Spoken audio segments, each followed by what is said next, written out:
नमस्कार दोस्तों, स्वागत है आपका हमारे YouTube चैनल जीके ट्रैकर पे।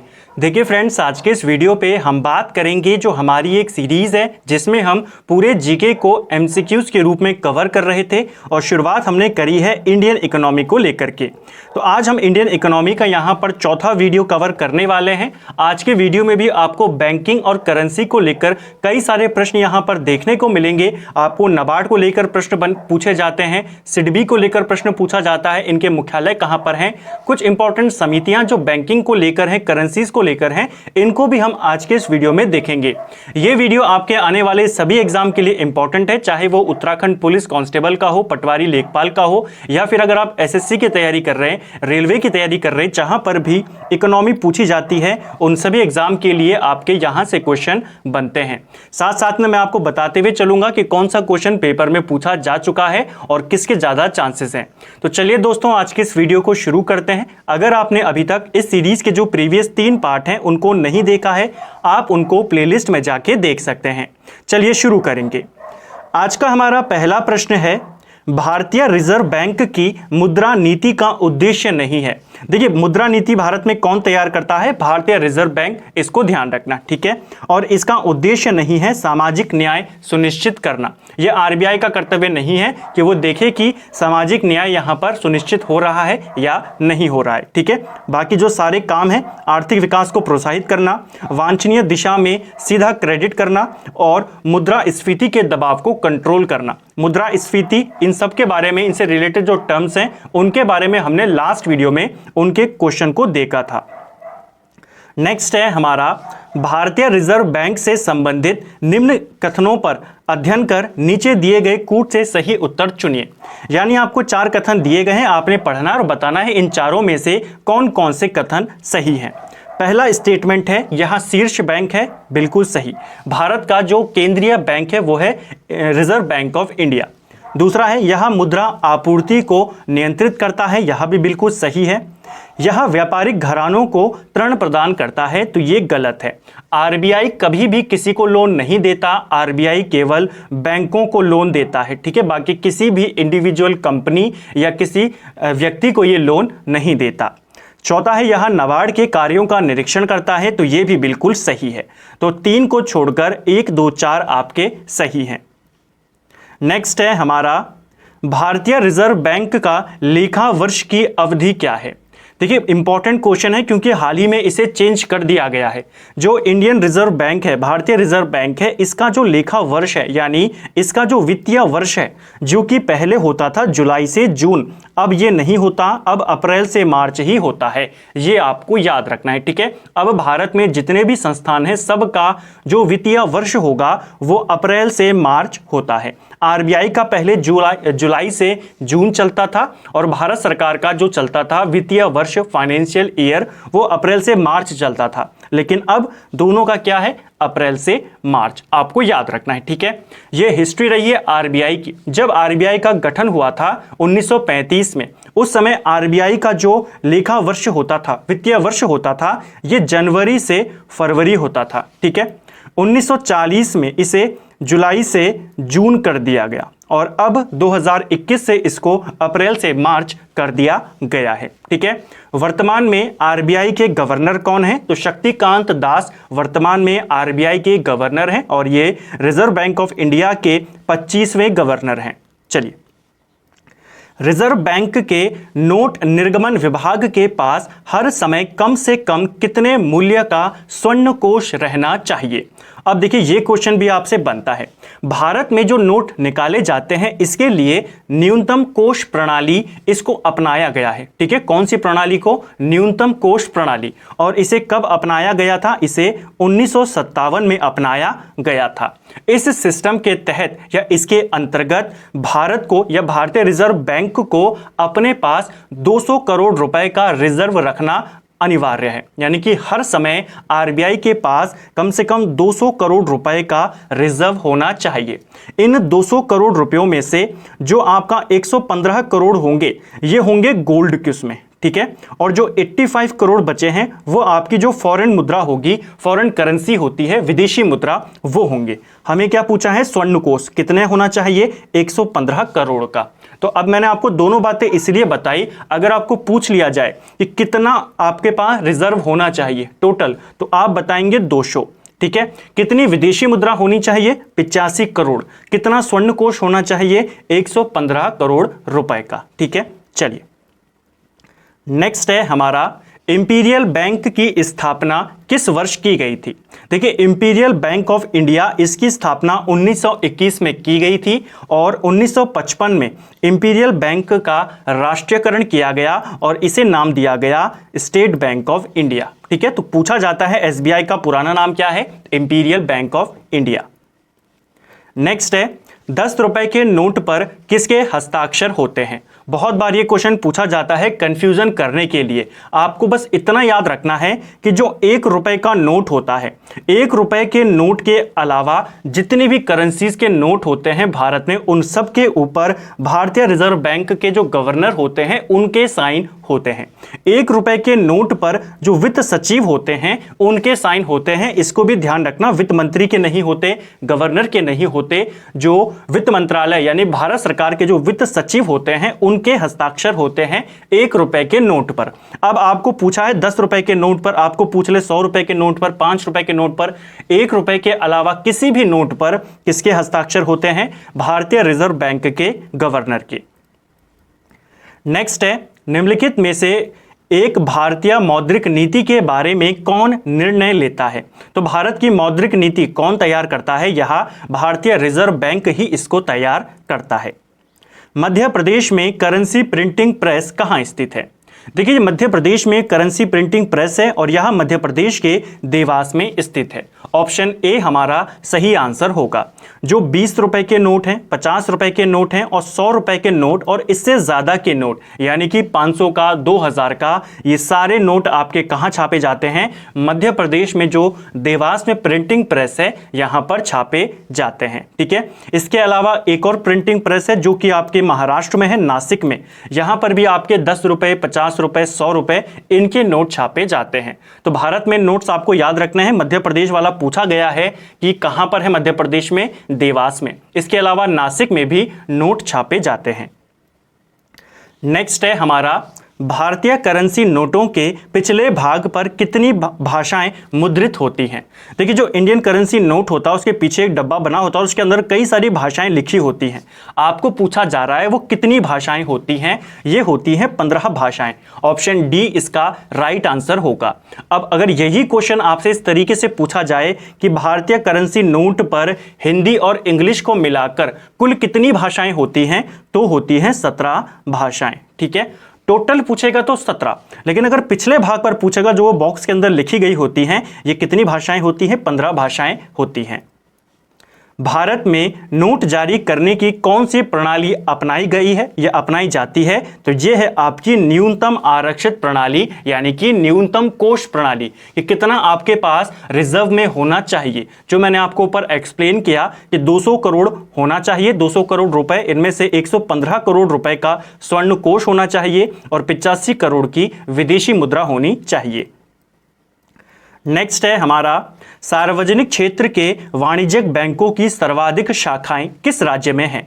अब देखिए, अगर आपसे पूछा जाए जो वाणिज्यिक बैंक होते हैं, जो कॉमर्शियल बैंक होते हैं, इनकी सबसे ज्यादा शाखाएं किस राज्य में हैं? तो आंसर होगा उत्तर प्रदेश।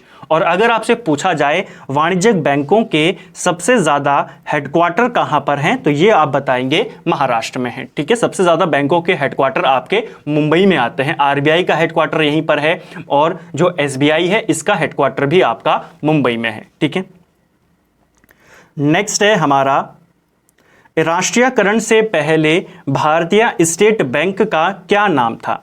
देखिए, राष्ट्रीयकरण से पहले एसबीआई का नाम था इंपीरियल बैंक ऑफ इंडिया, जिसके बारे में हमने ऊपर बात करी थी। ठीक है, कब किया गया था इंपीरियल बैंक ऑफ इंडिया का गठन? ये किया गया था 1921 में। ठीक है, 1921 से पहले देखिए भारत में 3 प्रमुख बैंक थे। एक बैंक था आपका बैंक ऑफ बंगाल, जिसे 1806 में बनाया गया। एक था बैंक ऑफ बॉम्बे, जिसे 1840 में बनाया गया, और एक था बैंक ऑफ मद्रास, जिसे 1843 में बनाया बनाया गया। इन तीनों बैंकों का विलय किया गया 1921 में और नया बैंक बनाया गया इंपीरियल बैंक ऑफ इंडिया। बाद में इसी बैंक का नाम क्या हुआ? भारतीय स्टेट बैंक। भारतीय स्टेट बैंक की स्थापना कब हुई थी? तो स्थापना आप बताएंगे 1955। 1955 में इसका राष्ट्रीयकरण हुआ और आपको यह ध्यान रखना है, ठीक है, स्थापना पूछेगा 1955। नेक्स्ट है, भारत का सबसे बड़ा व्यापारिक बैंक कौन सा है? तो भारत का सबसे बड़ा व्यापारिक बैंक है एसबीआई। भारतीय स्टेट बैंक का मुख्यालय कहाँ स्थित है? तो एसबीआई का जो हेडक्वार्टर है ये आपके मुंबई में स्थित है, ठीक है। जिनके पीछे ज्यादातर बैंकों में ऑफ इंडिया आता है, जैसे state bank of India, reserve bank of India, bank of India, ये सारे बैंकों का जो हेडक्वार्टर है ये मुंबई में है, ठीक है। और जिन बैंकों की शुरुआत में इंडियन आता है, जैसे इंडियन ओवरसीज बैंक, तो इन बैंकों का जो हेडक्वार्टर होगा ये आपके चेन्नई में होगा। नेक्स्ट है, with you all the way किस बैंक की विज्ञापन पंक्ति है? तो with you all the way ये विज्ञापन पंक्ति है भारतीय स्टेट बैंक की। ऑप्शन सी हमारा सही आंसर है। चमकता हुआ सितारा किस राष्ट्रीयकृत बैंक का प्रतीक है? तो चमकता हुआ सितारा यह आपके बैंक ऑफ इंडिया का या इसका प्रतीक है, लोगो है। और इसका हेडक्वार्टर कहां होगा? तो बैंक ऑफ इंडिया यानी कि ऑफ इंडिया आ रहा है, इसका हेडक्वार्टर भी आपके मुंबई में होगा, ठीक है। नेक्स्ट है, अफगानिस्तान में अपनी शाखा खोलने वाला भारत का पहला राष्ट्रीयकृत बैंक कौन सा है? तो भारत का पहला नेशनलाइजेशन वाला बैंक कौन सा है, राष्ट्रीयकृत बैंक कौन सा है जिसने अपनी शाखा अफगानिस्तान में खोली? तो ये है पंजाब नेशनल बैंक। ये आपको याद रखना है, बहुत इंपॉर्टेंट है, करंट में पूछा जा सकता है कि अफगानिस्तान में अपनी शाखा खोलने वाला पहला भारतीय बैंक कौन सा है? तो वो है पीएनबी।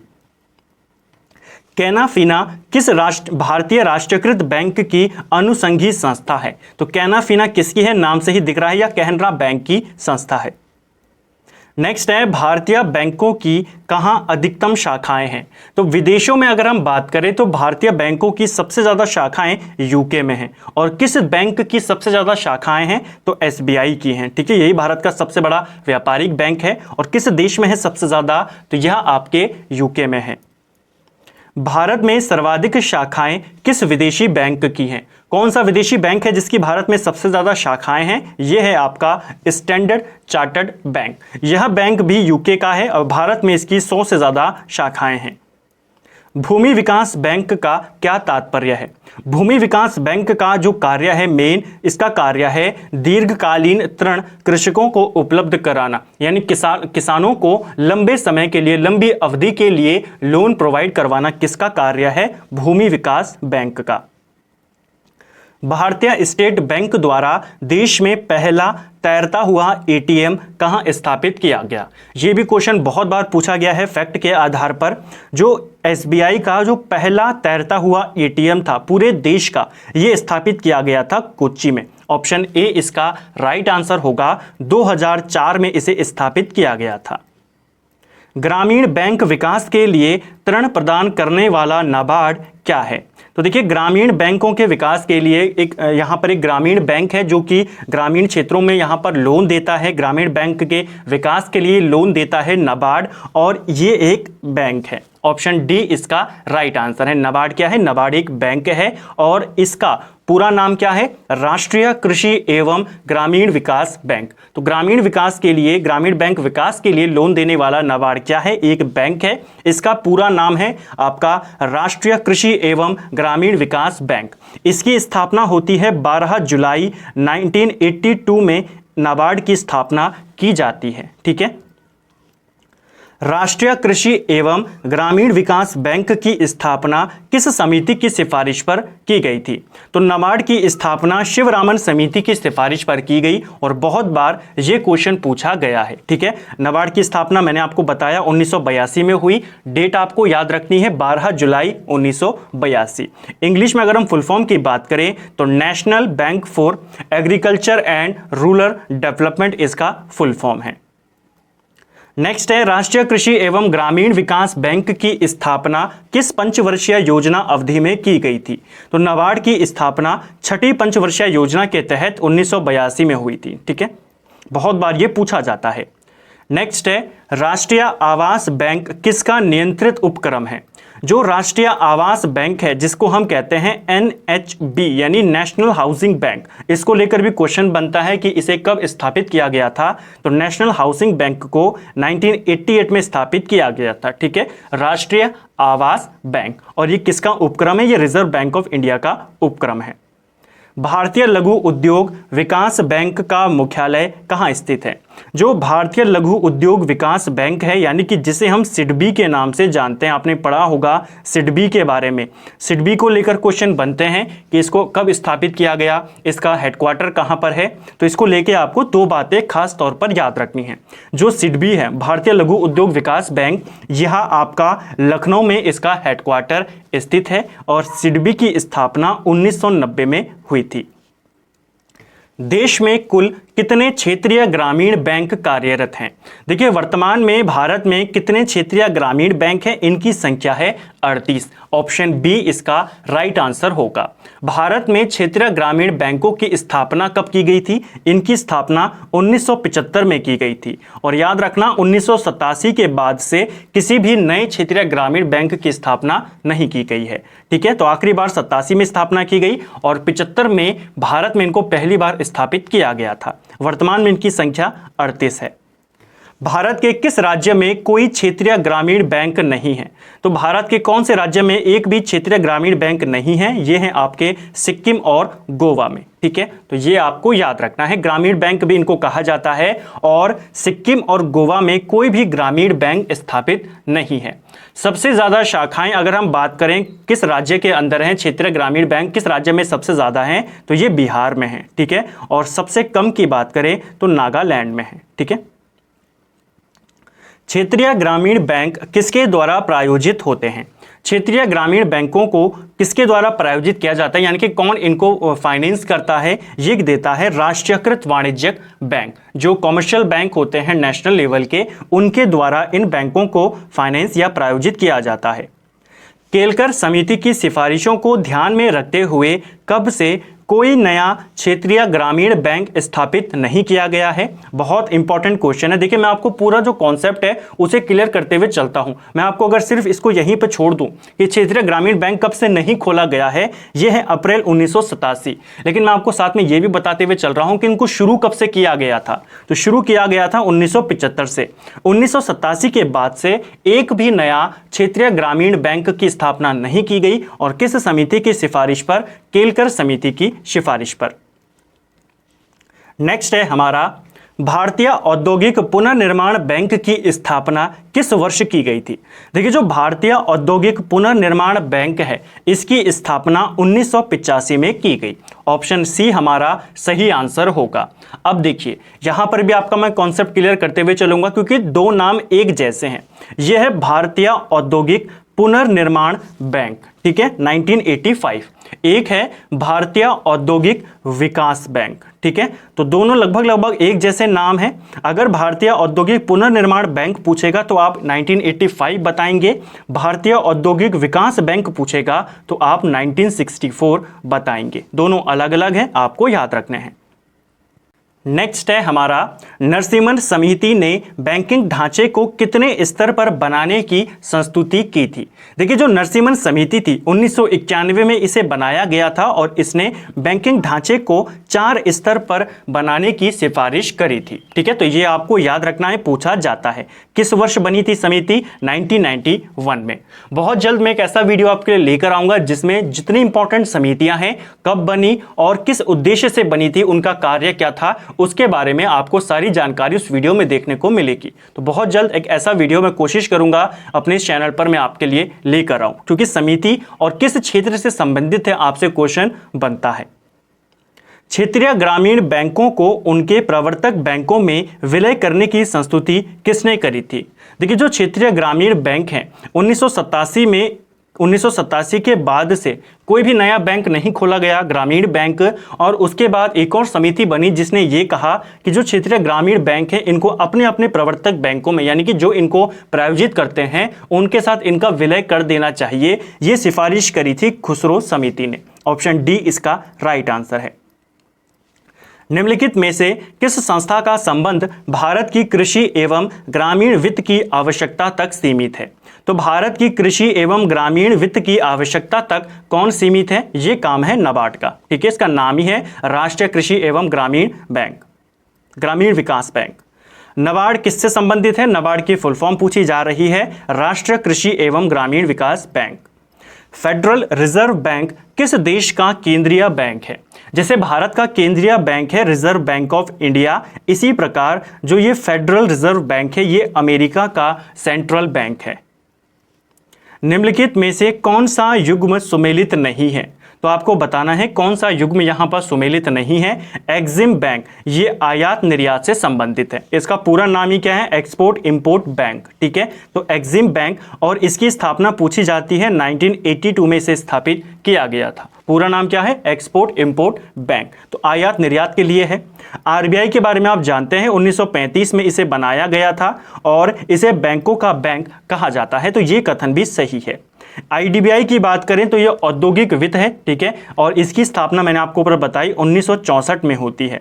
जो एफसीआई है, फूड कॉर्पोरेशन ऑफ इंडिया, यह आपके कॉमर्शियल संस्थाओं को वित्तीय मदद से संबंधित नहीं है। ठीक है, निजी क्षेत्र के बैंक में अधिकतम कितने प्रतिशत विदेशी निवेश की अनुमति भारत सरकार ने प्रदान करी है? जो प्राइवेट क्षेत्र के बैंक हैं इनमें मैक्सिमम 74% तक जो विदेशी निवेश है यानी एफडीआई ये आ सकता है। तो कितने प्रतिशत की अनुमति दी गई है? 74% की। पहले ये अनुमति 49% थी, लेकिन इसको अब 74% कर दिया गया है। आईबीए से क्या तात्पर्य है? आईबीए का फुल फॉर्म पूछा जा रहा है। इसका फुल फॉर्म होता है इंडियन बैंक्स एसोसिएशन। भारत में नए निजी बैंकों की स्थापना के लिए कितनी न्यूनतम चुकता पूंजी होना आवश्यक है? यानी कि अगर कोई व्यक्ति या कोई संस्था अपना बैंक खोलना चाहती है तो उनके पास कितने रुपए होने चाहिए? 500 करोड़ रुपए का उनके पास होना चाहिए। ठीक है, कम से कम। नरसिम्हन समिति ने किस संबंध में सुझाव केंद्र सरकार को दिया था? नरसिम्हन समिति, इसके बारे में हमने ऊपर देखा था कि 1991 में ये बनी थी और इसने बैंकिंग का जो ढांचा था इसे 4 स्तर पर बनाने की सिफारिश करी थी। तो ये किससे संबंधित है? बैंकिंग संरचना सुधार संबंधी से रिलेटेड है आपकी नरसिम्हन समिति। अनुसूचित बैंक एक ऐसा बैंक है जो, अनुसूचित बैंक कैसा बैंक है? यह एक ऐसा बैंक है जो आरबीआई की दूसरी अनुसूची में शामिल हो। ऐसे बैंकों को अनुसूचित बैंक कहा जाता है। ठीक है, जो राष्ट्रीयकृत बैंक होते हैं ये आरबीआई की पहली अनुसूची में या पहली सूची में शामिल होते हैं। ठीक है, तो ये आपको याद रखना है। जो पहली अनुसूची में शामिल होते हैं वो राष्ट्रीय बैंक होते हैं और जो दूसरी अनुसूची में शामिल हैं वे आपके अनुसूचित बैंक कहलाते हैं। भारतीय यूनिट ट्रस्ट की स्थापना किस वर्ष में हुई थी? यानी यूटीआई की बात हो रही है, यूनियन ट्रस्ट ऑफ इंडिया। इसकी स्थापना होती है आपके 1964 में। ऑप्शन सी इसका राइट आंसर है। भारत का सबसे बड़ा म्यूचुअल फंड संस्था कौन सी है? तो भारत की सबसे बड़ी म्यूचुअल फंड संस्था है आपकी यूटीआई। ऑप्शन डी इसका राइट आंसर होगा। भारत में सबसे पहले किसने म्यूचुअल फंड प्रारंभ किया था? तो भारत में सबसे पहले म्यूचुअल फंड यूटीआई ने ही शुरू किया था। इसीलिए इसको लेकर आपके देखिए 3-3 क्वेश्चन बन गए। भारतीय जीवन बीमा निगम एलआईसी की स्थापना किस वर्ष में हुई थी? आपको एलआईसी और एसबीआई दोनों साथ में याद रखना है, बहुत बार ये क्वेश्चन पूछे जाते हैं। एसबीआई बनता है 1955 में और एलआईसी बनता है अगले ही साल 1956 में। ठीक है, तो ऑप्शन डी इसका राइट आंसर है। साधारण बीमा निगम, जिसको हम जीआईसी कहते हैं, जनरल इंश्योरेंस कॉरपोरेशन, इसके अधीन कितनी बीमा कंपनियां कार्यरत हैं? तो साधारण बीमा निगम के तहत 4 कंपनियां कार्यरत हैं। नेक्स्ट है बीमा नियामक एवं विकास प्राधिकरण, इरडा की बात हो रही है और बहुत बार पूछा जाता है। इरडा यानी कि insurance regulatory and development authority. ठीक है, यानी कि जो बीमा क्षेत्र की जितनी भी कंपनियां उन सबको कंट्रोल करने का कार्य कौन करेगा? इरडा करेगा, IRDA करेगा। जैसे टेलीकॉम सेक्टर में जितनी भी कंपनियां, इनको कौन रेगुलेट करता है? इनको ट्राई रेगुलेट करता है। ठीक है, जो स्टॉक मार्केट है उसे कौन कंट्रोल करता है? उसे सेबी कंट्रोल करता है। इसी प्रकार जो बीमा क्षेत्र की कंपनियां हैं इनके लिए रेगुलेटरी बॉडी कौन है? IRDA। ठीक है, इसे 1999 में बनाया गया था और इसका जो हेडक्वार्टर है ये आपके हैदराबाद में स्थित है। तो आपको याद रखना है IRDA कहाँ स्थित है? इसका हेडक्वार्टर हैदराबाद में स्थित है। तो फ्रेंड्स, ये था हमारा इंडियन इकोनॉमी के जो बैंकिंग और करेंसी वाला पोर्शन है, उसके हमने यहाँ पर 50 इंपॉर्टेंट क्वेश्चंस को देखा। इसका पहला पार्ट हमने कल कवर किया था, जिसमें हमने मुद्रास्फीति के बारे में देखा था। इसके अलावा अलग अलग प्रकार की करेंसीज के बारे में हमने वहाँ पर देखा था, और इसके अलावा हमने मुद्रास्फीति के प्रभाव भी देखे थे। तो उम्मीद करता हूँ ये सीरीज आपके लिए लाभदायक साबित हो रही होगी। अगर आपको आज का वीडियो पसंद आया है तो वीडियो को लाइक करें। अगर आप चैनल पे नए हैं तो चैनल को सब्सक्राइब करें, अपने दोस्तों के साथ शेयर करें। वीडियो आपको कैसा लगा कमेंट बॉक्स में ज़रूर बताएं, और अपना स्कोर भी आप कमेंट बॉक्स में ज़रूर करें कि आपका कितना स्कोर यहाँ पर रहा। साथ ही इसका पहला वाला पार्ट आप ज़रूर देखें, क्योंकि ये सारा बैंकिंग और करेंसी को लेकर ही आपकी अभी जो हमारा लूसेंट एमसीक्यूज को हम कवर कर रहे हैं, तो ये उसी का सेकेंड पार्ट था। उम्मीद करता हूँ आपको ये पसंद आया होगा। Thank you friends.